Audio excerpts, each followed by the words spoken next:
ሰላም ጤና ይስጥልን። በሀገር ውስጥና በመላው ዓለም የምትገኙ ወደ ቻናሌ ተከታታዮች ያው ዛሬም እግዚአብሔር ፈቅዶ ተገናኝተናል። የምንገኘው ግን በሌላው ተለዋጭ ቻናላችን ወርቅ አፈራው 2 ላይ ነው። ዛሬ በጣም የሚገርም መረጃ ይዤ ወደ እናንተ ቀርብ ያለው። ለቻናሉ አዲስ የሆናችሁ ሰብስክራይብ አድርጉ። እንዲሁም ደግሞ ሁላችሁም ይህንን ቻናል ስትጀምሩ ላይክ አድርጋችሁ መጀመር እንዳትዘነጉ ማስታወስ እፈልጋለሁ። ለዛሬ እንግዲህ ከሰይጣን ጋር የተያያዙ ዘፈኖችና ዘፋኞችን ነው እምነግራችሁ። ይሄ ለምን ይጠቅመናል? እንዲህ አይነት ዘፈኖችን መስማት ያለውን ተጽዕኖ በግልጽና በይፋ ያሳያል። ስለዚህም ለመጠንቀቅ ይረዳናል ማለት ነው። በተለይ ወላጆች ይሄንን መርሃ ግብር የግድ መከታተል አለባቸው። ከዛ በኋላ የግድ ወደዳችሁም ጠላችሁም ልጆቻችሁን መቆጣጠርና ከእንደዚህ አይነት ዘፈኖች መታደግ እንዳለባችሁ ይገባችኋል። ምናልባትም ከአቅም በላይ ከሆነባችሁ በተለይም ደግሞ በውጭው ዓለም ሙዚቃ ላይ የተጣዱ ልጆቻችሁን ነፃ ማውጣት የምትፈልጉ ከሆነ የግድ የዛሬውን መርሃ ግብር መከታተል ይኖርባችኋል። ቀጥታ ወደ መርሃ ግብሩ ልውሰዳችሁ። እንግዲህ በሙዚቃው ዓለም ውስጥ በተለያዩ ጊዜያት ለሰይጣን የተዘፈኑ ወይም ደግሞ ከሰይጣን ጋር ግንኙነት አላቸው ተብለው የሚታሰቡ ዘፈኖች በሁለት መንገድ ሊታዩ ይችላሉ። አንዳንዶቹ ዘፋኞች ሆን ብለው ለጥበብ ወይም ሰዎችን ለማስደንገጥ ይሄ ሾክ ቫሉ የሚሉት ማለት ነው ነጮቹ የሚጠቀሙባቸው ሲሆኑ፣ ሌሎቹ ደግሞ በደጋፊዎቻቸው ወይም በተቺዎቻቸው አማካኝነት ስም የተሰጣቸው ናቸው።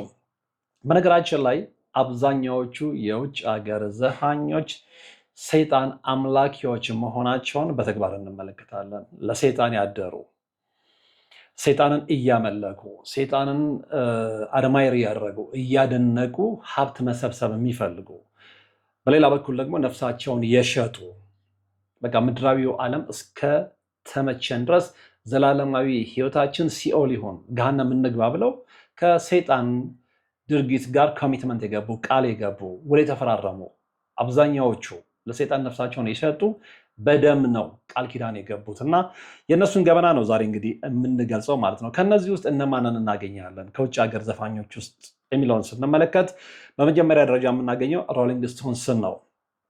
እንግዲህ ሮሊንግ ስቶንስ ወይም ደግሞ ሮሊንግ ስቶንስ ሲምፓቲ ፎር ዘ ዴቭል የሚል ዘፈን አላቸው። ይህ ዘፈን እንግዲህ በታሪክ ውስጥ በጉልህ የሚጠቀስ ነው። ዘፈኑ የተጻፈው በሰይጣን አንደበት ሆነው ሲሆን በታሪክ ውስጥ የተከሰቱ አስከፊ ድርጊቶችን ለምሳሌ የሩሲያ አብዮትና ኬኔዲ ግድያ ሰይጣን እዚያ እንደነበረና ድርሻ እንደነበረው አድርጎ የሚተርክ የዘፈን አይነት ነው ማለት ነው። ሁለተኛው ብላክ ሳባዝ ነው። እንግዲህ ይህ ባንድ ሄቪ ሜታል የተሰኘውን የሙዚቃ ዘውግ በመጀመር ይታወቃል። ብላክ ሳባዝ የተሰኘው ዘፈናቸው ስለ አንድ ጥቁር ምስል ወይም ደግሞ ሳታኒክ ፊገር የሚናገር ሲሆን በወቅቱ የነበሩ ሰዎችን እጅግ በጣም በሚገርም ሁኔታ ያስደነገጠ ዘፈን ነበረ። ሶስተኛው ሊል ናስ ኤክስ ሞንቴሮ ኮል ሚ ባይ ዮር ኔም የሚለው ዘፈኑ ነው። እንግዲህ በቅርብ ጊዜያት ውስጥ እጅግ አነጋጋሪ የሆነ ዘፈን ነው። ይሄ ዘፈን በቪዲዮ ላይ ዘፋኙ ወደ ሲኦል ወርዶ ልብ አድርጉ ከሰይጣን ጋር ሲጨፍርና ሲያታልለው ይታያል፣ በግልጽ ማለት ነው። ከዛ ውጪ በሃይማኖታዊ ተቋማት ዘንድ ከፍተኛ ተቃውሞ አስነስቶ የነበረ ዘፈን ነው። አራተኛው ሳም ስሚዝ ነው። አንሆሊ የሚል ዘፈን አለው። ይህ ዘፈን በተለይ በግራሚ አዋርድ ላይ የቀረበበት መንገድ ሳታኒክ የሚል ስያሜ እንዲሰጠው የግድ ሆኗል ማለት ነው እና በቀይ አልባሳትና በቀንድ የታጀበው፣ በቀንድ ስላችሁ ዝም ብሎ ቀንድ አይደለም፣ በሰይጣን ቀንድ የባፎሜቱን ቀንድ ታውቁታላችሁ እና በዛ ትርኢት ነው የታጀበው። ይህ ለሰይጣን አምልኮ የቀረበ ዘፈን ነበረ። ሌላው ኤሲዲሲ ሃይዌይ ቱ ሄል የሚል ዘፈን አላቸው። ይህ ዘፈን እንግዲህ በቀጥታ ስለ ሰይጣን ባይሆንም ወደ ሲኦል የሚወስድ አውራ ጎዳና ላይ ነኝ የሚለው ግጥሙና የባንዱ አባላት በቀንድ የታጀበ ምስል መጠቀማቸው ከሰይጣን አምልኮ ጋር ተያይዘው የግድ እንዲጠቀሱ አድርጓቸዋል። በነገራችን ላይ እንዲህ አይነት አስተያየት የሚሰጡ ሰዎች ቢኖሩም ለእኔ ግን ይህም ዘፈን በቀጥታ ለሰይጣን የዘፈነ ዘፈን ነው ብዬ ነው የምቀበለው። በቀንድ የታጀበ ምስልን እያሳዩ ወደ ሲኦል የሚወስድ አውራ ጎዳና ላይ ነኝ እያሉ ከሰይጣን ጋር አያያዝም የሚለውን ሀሳብ ብዙዎች እንዲቀበሉ ለማድረግ ማስገደዱ ትክክል ነው ብዬ አላስብም። ስድስተኛው የምትታወቀው የሰይጣን ፈረስ የሆነችው ሌዲ ጋጋ ነች። አሌጃንድሮ እና ጁዳስ የሚል ዘፈን አላት። እንግዲህ ሌዲ ጋጋ በሙዚቃ ቪዲዮቿ ላይ የምትጠቀማቸው ምስሎች ወይም ደግሞ ኢሜጅሪ በተደጋጋሚ ከጨለማው ዓለም ጋር የሚያያዙ ናቸው። በተለይም ደግሞ ይሄ ጁዳስ የተሰኘው ዘፈኗ በመጽሐፍ ቅዱስ ውስጥ ክርስቶስን አሳልፎ የሰጠውን ይሁዳን እንደምትወደው የሚገልጽ ነው። ስለዚህ እጇን ለማን እንደሰጠች፣ ማን እንደምታደንቅ፣ የማን አገልጋይ እንደሆነች ይህ ዘፈኗ በግልጽ ያሳያል ማለት ነው። አብዛኞቹ እንደዚህ አይነት ዘፋኞች እንግዲህ በተለይ ይሄ ግራ ይገባቸው የዚህ ዓለም ነገር ግራ ያጋባቸው ከሰይጣን ጋር ውለው የሚያድሩ ዘፋኞች የመጀመሪያ ምርጫ የዘፈን ዘውጋቸው ሄቪ ሜታል የምንለው አይነት ነው። እንግዲህ የሄቪ ሜታል ሙዚቃ እና ራስን የማጥፋት ድርጊት ግንኙነት በተለይ እንደ አውሮፓውያን አቆጣጠር በ1980ዎቹ እና 90ዎቹ ዓመታት በከፍተኛ ሁኔታ አነጋጋሪ እንደነበረ የሚታወስ ነው። በዚህ ረገድ እንግዲህ በታሪክ ውስጥ በግልጽ የሚታወቁና ወደ ፍርድ ቤት ጭምር ያመሩ ክስተቶች አሉ። ከነዛ ውስጥ የተወሰኑትን እንመለከታለን። ይህን ሁሉ የምነግራችሁ ለምንድን ነው? ይሄ ዝም ብሎ የፈጠራ ታሪክ አይደለም። ዝም ብሎ ተፈብርኮ የሚነገር ነገር አይደለም። በታሪክ ክስተት ውስጥ አልፎ መጥቶ የተመለከት ነው። ብዙ ወጣቶችን የበላ ብዙ ወጣቶች ራሳቸውን እንዲያጠፉ ያስገደደ ሁኔታ ነው እና አሁንም ቀጥሏል። በመቆም ፈንታ ቀጥሏል። ብዙዎች በሙዚቃ አፍቃሪ ስም እንደዚህ አይነት የዘፈን ምርጫ ውስጥ ገብተው ራሳቸውን ለማጥፋት ለሱስና ለመሳሰሉት ሰይጣናዊ ድርጊቶች ተጋልጠዋል እና ልጆቻችንን ለመጠበቅ ስንል እንደዚህ አይነት መረጃዎችን መለዋወጥ ያስፈልጋል ማለት ነው እና አንደኛው እንግዲህ የኦዚ ኦስቦርን ሱሳይድ ሶሉሽን ጉዳይ ነው። እንደ አውሮፓን አቆጣጠር በ1984 ዓ.ም ጆን ማክኮለም የተባለ አሜሪካዊ ታዳጊ የኦዚ ኦስቦርንን ሱሳይድ ሶሉሽን የሚለውን ዘፈን እያዳመጠ ራሱን አጥፍቷል። ይሄ የተከሰተ እውነት ነው። እንግዲህ የልጁ ወላጆች እና የወላጆቹ ጠበቃዎች ዘፈኑ ታዳጊው ራሱን እንዲያጠፋ የሚገፋፉ ሰብሊሚናል ሚሴጅ በድብቅ አእምሮን የሚያነሳሱ መልክቶች አሉት በማለት የዘፈኑን ባለቤት ኦዚን ከሰው ነበረ። ፍርድ ቤቱ ምንድን ያሳለፈው ውሳኔ ዘፈኑ ስለ አልኮል ሱስ አደገኝነት የሚናገር እንጂ ራስን ማጥፋትን የሚያበረታታ አይደለም በሚልና በንግግር ነፃነት ፈርስት አሜንድመንት መብት መሰረት ኦዚን ነፃ አውጥቶታል። በነገራችን ላይ ፍርድ ቤቶችም እንደዚህ አይነት ነገሮችን ፕሮሞት የሚያደርጉ ናቸው እንጂ ያንን የሚከላከሉ አይደሉም። ምክንያቱም ምድር ላይ ስልጣን ስለተሰጠው አብዛኛውን ነገር ጠቅልሎ ይዞታል ሰይጣን። ስለዚህ አብዛኛው ምድራዊ ኃይል በተለይ ደግሞ የትልልቅ መንግስታዊ ተቋማትን የተቆጣጠሩት የሰይጣን ልጆች ስለሆኑ የሉሲፈር ልጆች ስለሆኑ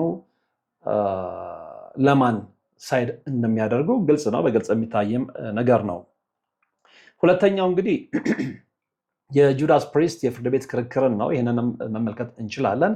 እንደ አውሮፓውያኑ አቆጣጠር በ1985 ዓ.ም ሬይመንድ ቤልናፕ እና ጄምስ ቫንስ የተባሉ ሁለት ጓደኛሞች ስቴንድ ክላስ የተሰኘውን የባንዱን አልበም ለሰዓታት ካደመጡ በኋላ ራሳቸውን ለመግደል ሞክረው ነበረ።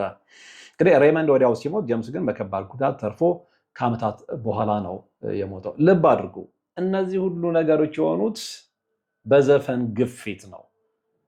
ሰይጣናዊ መልእክት ባላቸው ዘፈኖች አስገዳጅነት ነው። ይህንን በደንብ እንታሰምሩልኝ እፈልጋለሁ። ይህንን የምላችሁ ለምንድን ነው?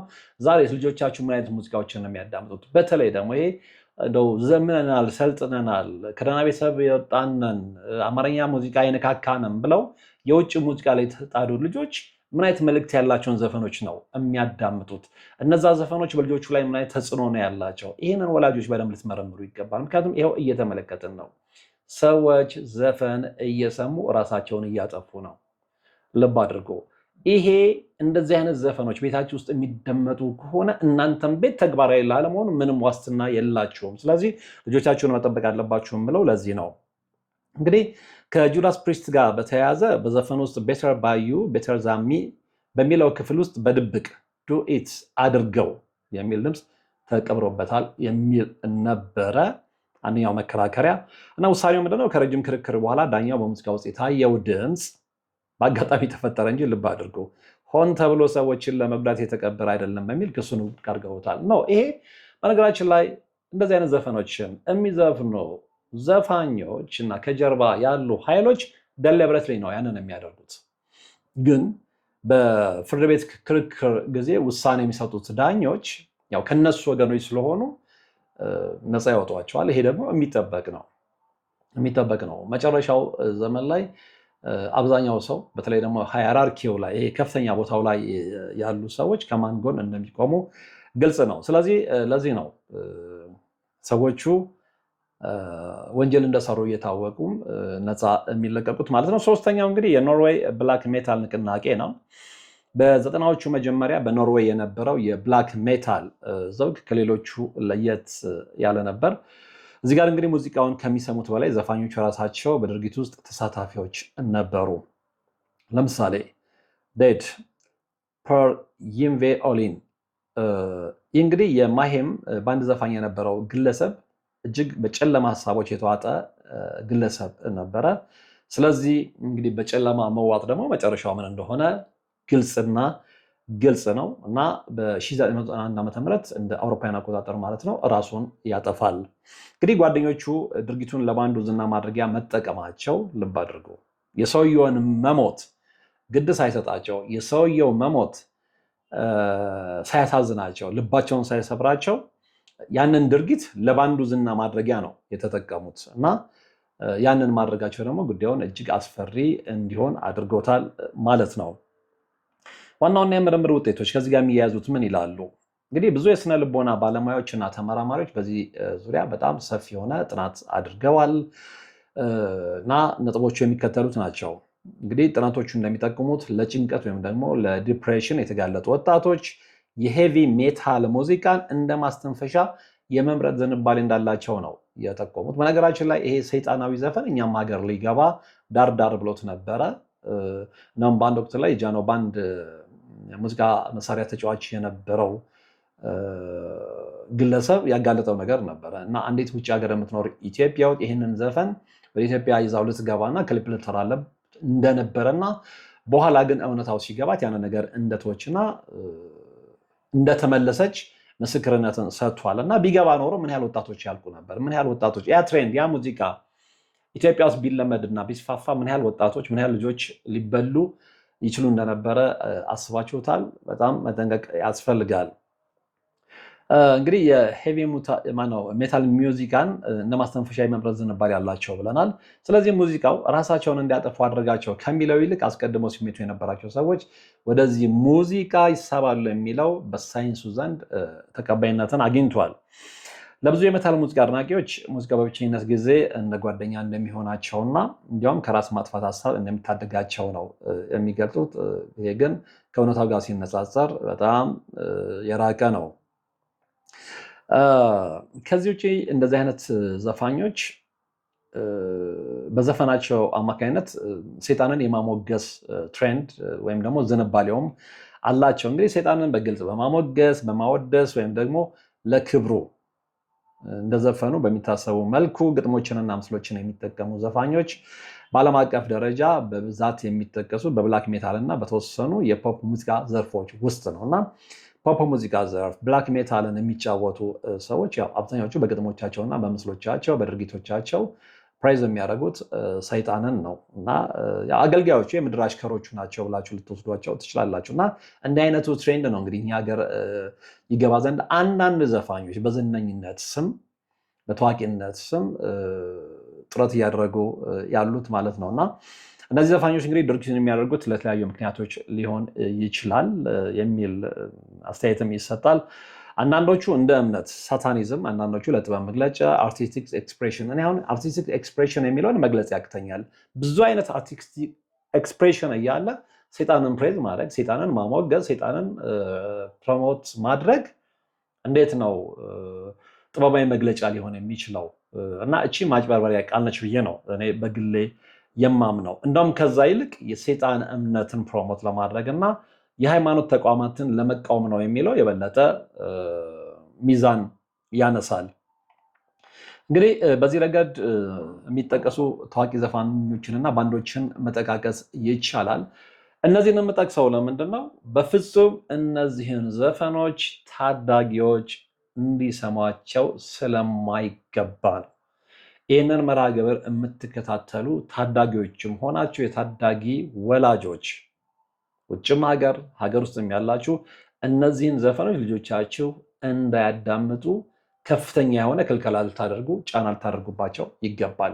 እናንተ በምታደርጉት ጫና ምንም የሚፈጠር ነገር የለም። አሁን አንዳንዱ ልጆቻችንን ጫና ስናደርግባቸው ሊጎዳሉ፣ አእምሯቸው ሊታወቅ ይችላል። ኖ እናንተ ተጽዕኖ አድርጋችሁባቸው አእምሯቸው ከሚጎዳው የበለጠ ዘፈኖቹ የሚያሳድሩባቸው ተጽዕኖዎች እና ጉዳት ስለሚበልጥ እዛ ላይ ትኩረት አድርጋችሁ ልጆቻችሁን ልትከታተሉ ይገባል። እንግዲህ በዚህ ረገድ የሚጠቀሱ ታዋቂ ዘፋኞችና ባንዶች መካከል አንደኛው ቬኖም። እንግዲህ ይህ የእንግሊዝ ባንድ ነው። ይህ የእንግሊዝ ባንድ ብላክ ሜታል ለተሰኘው ሙዚቃ ዘውግ መፈጠር እንደ ዋና ምክንያትም ይቆጠራል። ተግባራቸውን በተመለከተ ዌልካም ቱ ሄል እና ልብ አድርጉ ከእርሱ ጀምሮ ማለት ነው። ዌልካም ቱ ሄል እና ብላክ ሜታል የተሰኙ አልበሞቻቸው በሙሉ ሰይጣንን የሚያወድሱና የአጋንንት ምስሎችን በሚያስተዋውቁ ግጥሞች የተሞሉ ናቸው። ልብ አድርጉ። ከነሱ ውስጥ እንግዲህ ታዋቂ ዘፈን አንድ መጥቀስ ይቻላል። ኢን ሌግ ዊዝ ሳታን የሚል ዘፈን አላቸው። በዚህ ዘፈን ውስጥ እንግዲህ ዘፋኙ ከሰይጣን ጋር ቃል ኪዳን እንደገባና ለሱ እንደሚገዛ በግልጽ ይናገራል። በነገራችን ላይ ይሄ የቬኖም ብቻ አይደለም፣ ወይም ደግሞ የዚህ የእንግሊዝ ባንድ ተግባር ብቻ አይደለም። እጅግ በርካቶች ኬቲ ፔሪን በተደጋጋሚ ያንሰናታል እና ዝና ሲርቀኝ ምንድን ያላችሁ ሆሊውድ ውስጥ ያሉ ዝነኞችን ስለመለከት እንደነሱ መሆን አማረኝ አልቻልኩም። ስለዚህ ሳልወድ በግዴ በደሜ ከሰይጣን ጋር ቃል ኪዳን ተፈራረምኩ ያለችው። ዛሬ ይህ እውነት ነው ያለው እና ይህ እውነት ሀገራችን ውስጥ እንዳይመጣ ነው ጥረት እያደረግን ያለ ነው። አንዳንዶቹ እንኳን በዝነኝነት ስም ቢሄዱ መገደብ ስላለባቸው በዚህ ጉዳይ ላይ በተደጋጋሚ ተቃውሞ መነሳት መቻል አለበት። መንገድ ለቀው ወደዛኛው መጠጋት ያለባቸው አርቲስቶች የሀገራችን አርቲስቶችም ካሉ ቢቻል በፍቅር እንዲመለሱ ትክክለኛ መንገድ እንዳልመረጡ መናገር፣ አይሆንም ምንም የሚያገባቸው ነገር የለም የሚሉ ከሆነ ደግሞ ትውልዱን ሊበክሉት ስለሚችሉ ከዛ በኋላ ደግሞ ወደ ቀጣዩ እርምጃ መሄድ ያስፈልጋል። ግሳጼም ካስፈለገ በሕግም መጠየቅ ካስፈለገ በተገኘው መንገድ ሁሉ መሄድ ግድ ይላል። ምክንያቱም ትውልድ መጥፋት ስለሌለበት ማለት ነው። እንግዲህ ሌላው ምንድነው? ዴይሳይድ ነው። ይህ ባንድ በዴዝ ሜታል ዓለም ውስጥ በጽኑ የሰይጣን አምላኪነቱ ነው የሚታወቀው። እንግዲህ የባንዱ መሪ ግሌን ቤንተን ግንባሩ ላይ የተገለበጠ መስቀል በማተም ነው የሚታወቀው። ይሄ ግልጽ ነው። እንግዲህ ግንባርህ ላይ የተገለበጠ መስቀል ይዘህ እየዘፈንክ ይሄንን አርቲስቲክ ኤክስፕሬሽን ነው ብትለኝ ሰማ አልችልም፣ ሊሆንም አይችልም፣ ማንም ሊሰማም አይችልም። እና ይህንን ማለማመድ ይፈልጋሉ። እኛም ሀገር ውስጥ በነገራችን ላይ አልሳካላቸውም። እንደገና ደግሞ ያው ኢትዮጵያ የቆየ የባህልም የእምነትም መንገድ ስላላት ያንን አፕላይ ማድረግ ስላልቻሉ እንጂ እንደዚህ አይነት ነገሮች በደንብ በተለይ ደግሞ በሶስተኛው ዓለም ሀገራት ውስጥ ማስተላለፍ ይፈለጋል። እና እንግዲህ ዴይሳይድ ዋነኛ ተግባራቸው ምንድነው? ገጥሞቻቸው ክርስትናን የሚሳደቡና ሰይጣንን ከፍ ከፍ የሚያደርጉ ናቸው። በግልጽ ነው የሚነግሩን። ክርስትናን በደንብ ነው የሚያላግጡበት። ስለዚህ እነዚህን ሰዎች አይደለም ሙዚቃቸውን መስማት ጭራሽ መቃወም ነው ያለብን፣ ማውገዝ ነው ያለብን። ከነሱ ጋር መንገዳችን የተለያየ ስለሆነ በደንብ በግልጽ ነው መቃወምና ማውገዝ የሚኖርብን። እንግዲህ ከነሱ ታዋቂ ዘፈን መሃል አንደኛው ኢንሄል አይ በርን እና ሳክሪፊሻል ሱሳይድ የሚል ዘፈን አላቸው። በዚህ እንግዲህ ምን ያህል ዓለምን ሊበክሉ እንደሚችሉ መገመት ያን ያህል ከባድ አይደለም። ሌላው ጎርጎርዝ ነው። ይህ ደግሞ የኖርዌይ ባንድ ነው። በሰይጣን አምልኮ ላይ የተመሰረተ እምነት ያለው ባንድ ነው። ተግባሩ ምንድን ነው? በኮንሰርቶቻቸው ላይ የተሰቀሉ በጎችን ልብ አድርጎ በኮንሰርቶቻቸው ላይ የተሰቀሉ በጎችን ደምንና የሰይጣን ምልክቶችን በመጠቀም የአምልኮ ስርዓት የሚመስል ትርኢት በማቅረብ ነው የሚታወቁት። ኦፍኮርስ የሚመስል አይደለም። ይሄ በቃ ሰይጣናዊ አምልኮ ነው፣ የአምልኮ ስርዓት ነው። ሰይጣንን ፕሮሞት ማድረግ ነው። እንግዲህ የቀድሞ ዘፋኛቸው ጋህል ሙዚቃው ለሰይጣን ክብር የሚቀርብ እንደሆነ በተደጋጋሚ ሲናገር ተደምጧል። ስለዚህ ይሄ ምን ሊናገር እንደሚችል ምን እንደሚመሰክር እንግዲህ ግምቱን እናንተ ውሰዱ። በአራተኝነት የምንመለከተው ሜርሲፉል ፌት ነው።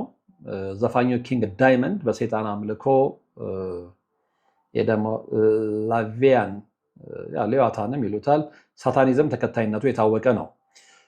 ዘፈኖቻቸው በታሪክ መልክ የተገነቡና ስለ መናፍስ፣ ስለ ጥቁር አስማትና ስለ ሰይጣን ኃይል የሚተርኩ ናቸው።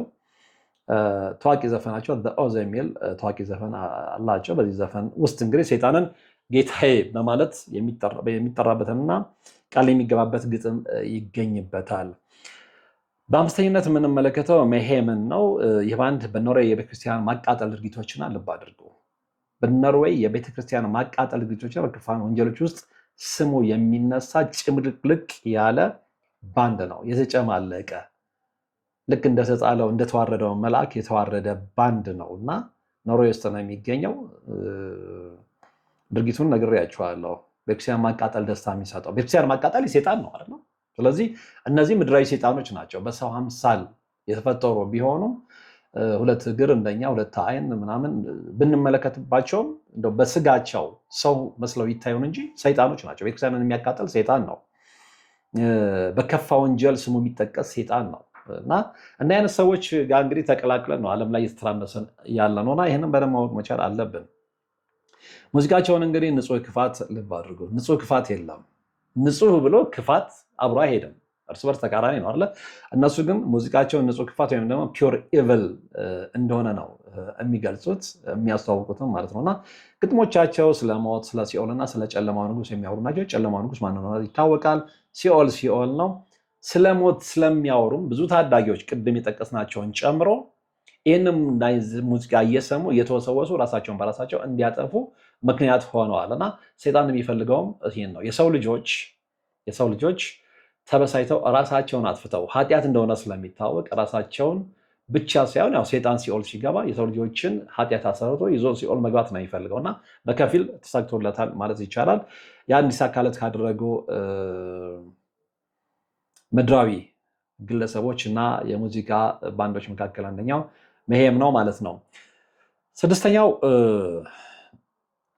በስድስተኛ ደረጃ የምንመለከተው እንግዲህ በፖፕ እና ራፕ ዓለም ያሉ አወዛጋቢ ሙከራዎችን ነው።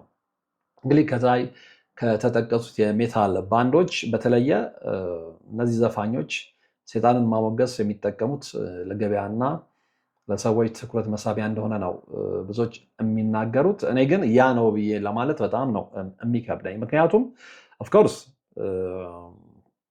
ገበያውን ይፈልጉታል። አዎ እግረ መንገድ የሰዎችን ትኩረት ይፈልጋሉ። የሰዎች ትኩረትን ስታገኝ ነው ብዙ ሰዎችን ማጥመድ የሚቻለው። ከዚህ ሁሉ በላይ ግን ብዙዎችን አስተው ወደ ሰይጣን ቤት መውሰድ ነው ዓላማቸውና ከገበያውም ከሰዎችን ትኩረት በላይ ትልቁ ዓላማቸው ሰዎችን አሳምነው ልክ እነሱ እንዳመኑት ሁሉ ሰይጣን እንዲያምኑ ማስደረግ ወይም ማድረግ ነውና እዛ ላይ ደጋግሜ እንደተናገርኩት ለውጭው ዓለም ሙዚቃ የተጋለጥን ሰዎች በጣም ጥንቃቄ ልናደርግ ይገባል፣ ምርጫ ላይ ማለት ነው። ሲጀመር ያው ዘፈንና ዘፋኝነት ምን ማለት እንደሆነ መጽሐፍ ቅዱስ ላይ የተቀመጠ ስለሆነ ብዙዎችም ስለዛ ጉዳይ ስለሚያውቁ ተመልሶ እዛ ውስጥ ገብቼ እኔ ነው ብዬ አላብራራም። ነገር ግን እንደው የግድ ሙዚቃ እናዳምጣለን የምትሉ ሰዎች እነዚህን እውነቶች ማወቅ አለባቸው። ሙዚቃ ከማወቃችሁ በፊት ወይም ሙዚቃ ከመስማታችሁ በፊት እነዚህን እውነቶች መረዳትና መገንዘብ ይኖርባቸዋል። ከዛ ወዲያ ምርጫው የእናንተ ነው። ዞሮ ዞሮ ነጥባችን ስንመለስ እንግዲህ እዚህ ጋር ሊል ናስ ኤክስን እናገኛለን። ሞንቴሮ የሚል ዘፈን አለው። በዚህ ዘፈኑ ከሰይጣን ጋር ፍቅር እንደያዘውና ልብ አድርጉ በፍቃደኝነት ወደ ሲኦል እንደሚወርድ ያሳያል። መብቱ ነው። እሱ ወደ ሲኦል መውረድ ብቻ አይደለም፣ ከሲኦል በኋላ ወደሚጠብቀው የገሃነም እሳትም መግባት መብቱ ነው። ግን ልጆቻችንን አስቶ ይዞብን እንዲገባ አንፈልግም እና የሊል ናስን ዘፈን የሚሰሙ ኢትዮጵያኖች እንዳሉ አውቃለሁ እና ገብቷቸው ነው ወይ? በኋላ ግን ይሄ ዘፈን ተጽዕኖ ሊያሳድርባቸው እንደሚገባ የግድ መገንዘብ ይኖርባቸዋል። ምክንያቱም የትኛውም ኢትዮጵያዊ ታዳጊ በዛ አይነት መንገድ ወደ ሲኦል እንዲወርድ ስለማንፈልግ ይልቅ የእግዚአብሔር መንገድ እንዲከተል ስለምንገፋፋ ይሄ በደንብ ሊሰመርበት ይገባል። ሌላው እንግዲህ ጎስት ባንድ ነው። ይህ ባንድ ሳታኒክ ፖፕ ተብሎ ነው የሚጠራው። ዘፋኙ እንደ ካህን ይለብሳል፣ ልብ አድርጉ። ነገር ግን ግጥሞቹ በሙሉ ሰይጣንን በሚያምርና በሚስብ ዜማ የሚያወድሱ ናቸው። ለምሳሌ የር ዜሮ በተሰኘው ዘፈናቸው ያንን ነው ማሳየት የፈለጉት ጥረት የሚያደርጉትም እዛ ላይ ነው። ይሄ ነገር ከመቆም ይልቅ ግን አሁንም እየቀጠለ ነው የመጣው። ለምሳሌ በቅርቡ እንኳን ከ2021 እስከ 2024 ባለው ጊዜ ውስጥ የተከወኑ ክንውኖችን መመልከት እንችላለን እና በሙዚቃ ኢንዱስትሪ ውስጥ እንግዲህ ሰይጣናዊ ተብለው የተፈረጁ ምስሎችን እና ግጥሞችን በመጠቀም ከፍተኛ መነጋገሪያ የሆኑ ዘፈኖች አሉ፣ ዘፋኞችም አሉ። ያንን መካድ አይቻልም። አብዛኞቹ እነዚህን ድርጊቶች እቺ ማጭበርበሪያ ነች፣ ለጥበብ ነፃነት ብለው ነው የሚገልጹት፣ ወይም ደግሞ ትኩረት ለመሳብ ነው የሚገልጹት። ይሄ ግን የሚያስኬድ አይደለም። እንደው ቢያስኬድም ያስኬዳል ቢባልም በሁለተኛና በሶስተኛ ደረጃ ላይ ያለ ነው። ዋናው ትኩረታቸው፣ ዋናው እቅዳቸው፣ ዋናው ዓላማቸው፣ ዋናው ግባቸው ሰይጣንን አምልኮ ራሳቸው አምልኮ ሌሎች እንዲያመልኩ ማድረግ ነውና ይህንን በደንብ ልናውቅ ይገባል። እንዲህ በቅርቡ በስፋት ከሚጠቀሱት ውስጥ በዛ አይነት ሁኔታ ከሚሄዱት ውስጥ እነዚህን መጥቀስ እንችላለን። አንደኛ ዶጃ ካት ፔንት ዘ ታውን ሬድ የሚለውን ዘፈን ማስታወስ ይቻላል። ከዶጃ ካት ዘፈኖች ውስጥ የ2023 ዓ.ም ዘፈን ነው። ይህ ዘፈን እንግዲህ በ2023 መጨረሻ አካባቢ እጅግ አነጋጋሪ ነበረ። ምክንያቱም በዘፈኑ የሙዚቃ ቪዲዮ ላይ ዶጃ ካት ዘፋኟ ከሰይጣን ጋር ስትጨፍር፣ ልብ አድርጉ፣ ጤነኛ ሰው ከሰይጣን ጋር አይጨፍርም። ሰይጣንን የማያመሰግን ሰው፣ ሰይጣንን የማይወድ ሰው ከሰይጣን ጋር ቅድም እንዳየነው ፍቅር ያልያዘው ሰው ከሰይጣን ጋር ሲጨፍር አይታይም። ዶጃ ካት ግን ከሰይጣን ጋር ፍቅር ስለያዛት ስትጨፍር ደም ስትቀባና የአጋንንት ምስሎችን ያው እሷም አጋንንት ስለሆነች ማለት ነው በስፋት ስትጠቀም ክሊፖ ላይ ትታያለች ማለት ነው። ይህንን አስመልክቶ እንግዲህ ብዙ ትችቶች ቀርበውባት ነበረ። ያንን ትችት መቋቋም ሲሳናት የሰጠችው ምላሽ ነበረ። ምንድነው ያለችው? ትችቶቹን ለማፌዣነት ተጠቅሜባቸዋለሁ ነው ያለችው። ኦፍኮርስ እንደዚህ አይነት ሰው በቃ አንድ ፊት ሆኖ ሙሉ በሙሉ ጭልጥ ብሎ በሰይጣን ፍቅር የተያዘ ሰው ትችቶቹን ለማፌዣነት ቢጠቀምበት ብዙም ሊያስገርመን አይገባም። ምክንያቱም የእሱ ምድብ ያኛው ስለሆነ ማለት ነው። በቀጣይ የምንመለከተው ልክ እንደ ዶጃ ካት ማን ነው ሳም ስሚዝ የተባለውን ሰይጣን ነው። ሰይጣን እንግዲህ እሱም በ2023 ዓ.ም ሆሊ የተሰኘ ዘፈን አስደምጦ ነበረ። ይህ ዘፈን በ2023 ዓ.ም የግራሚ ሽልማት መድረክ ላይ የቀረበበትን መንገድ ብዙዎቻችሁ ታስታውሳላችሁ ብዬ አስባለሁ። ዓለምን አስቆጥቶ ነበር። እኔ ያኔ አስታውሳለሁ ሀሌታ ሚዲያ ላይ ነበርኩ መሰለኝ እና እዛ ነበርኩኝ። የሆነ ፕሮግራም እንደሰራውም ትዝ ይለኛል በሳም ስሚዝ አማካኝነት ማለት የሳም ስሚዝን በተመለከተ ማለት ነው። እና እንግዲህ ሳም ስሚዝ ቀይ ልብስ ለብሶ የምታስታውሱ ከሆነ የሰይጣን ቀንድ ያለው ባህል ሁኔታ በማድረግና በእሳት ተከቦ ኦፍኮርስ ከእሳት ውጭ የትም ሊሄዱ አይችሉም። ፋይናል ዴስቲኔሽናቸው እሱ መሆኑን ስለሚያውቁ ምንም አማራጭ ስለሌላቸው ነው ከአሁኑ እየተለማመዱት ያሉትና በእሳት ተከቦ ያቀረበው ትርኢት ቀጥተኛ የሰይጣን አምልኮ ስርዓት ነበረ የምታስታውሱ ከሆነ ማለት ነው። እና በብዙ ሃይማኖት መሪዎችም ተኮንኗል ድርጊቱ። እንግዲህ ትርኢቱን ስፖንሰር ያደረገው እግዚአብሔር ያሳያችሁ። ይህንን ትርኢት ማን ነው ስፖንሰር ያደረገው ብላችሁ ስትመለከቱ ደግሞ ያው ስም መጥቀስ አንዳንድ ጊዜ ያው የምንሰራበት ጌታ አደጋ ሊፈጥርብን ስለሚችል ፕላትፎርሙን ማለት ነው ታውቁታላችሁ። ስም መጥቀስ አይኖርብኝም፣ ግን እጅግ በጣም ታዋቂ የሆነ ዓለም አቀፍ የመድኃኒት ኩባንያ ነው እና እሱ ነው ለነ ሳም ስሚዝ ወይም ለሳም ስሚዝ እንዲህ አይነት ሰይጣናዊ ትርኢት ስፖንሰር የሆነው ማለት ነው። እና ስለዚህ እነዚህ ሰዎች የተናበቡ እንደሚሰሩ ዓለምን ወዴት እየመሩ እንደሆነ አመለካች ነው እና እያንዳንዱ ነገር ኔትወርክ አለው ማለት ነው። ሌላው ሊል ናስ ኤክስ ነው። ጄ ክራይስት የሚል ዘፈን አለው በ2024 ዓ.ም የዘፈነው ማለት ነው። ሊል ናስ ኤክስ እንግዲህ ሞንቴሮ ከተኛው አወዛጋቢ ዘፈኑ በኋላ ጥር 2024 ዓ.ም ላይ አዲስ ዘፈን ማውጣቱ የሚታወስ ነው እና በዚህ ዘፈን እንግዲህ ማስታወቂያ ላይ ራሱ እንደ ኢየሱስ ክርስቶስ በመስቀል ልብ አድርጉ ላይ አድርጎ በማቅረቡ በሃይማኖት ላይ መቀለድና ለጨለመው ዓለም መንገድ መጥረግ በሚል ከፍተኛ ተቃውሞ ገጥሞት እንደነበረ ሁላችንም የምናስታውሰው ነው። እንግዲህ ዘፋኙ ሰይጣንን በቪዲዮቹ ላይ ማሳየትና የሃይማኖት ምልክቶችን ማዋረድን እንደ ሆቢ ተያይዞታል።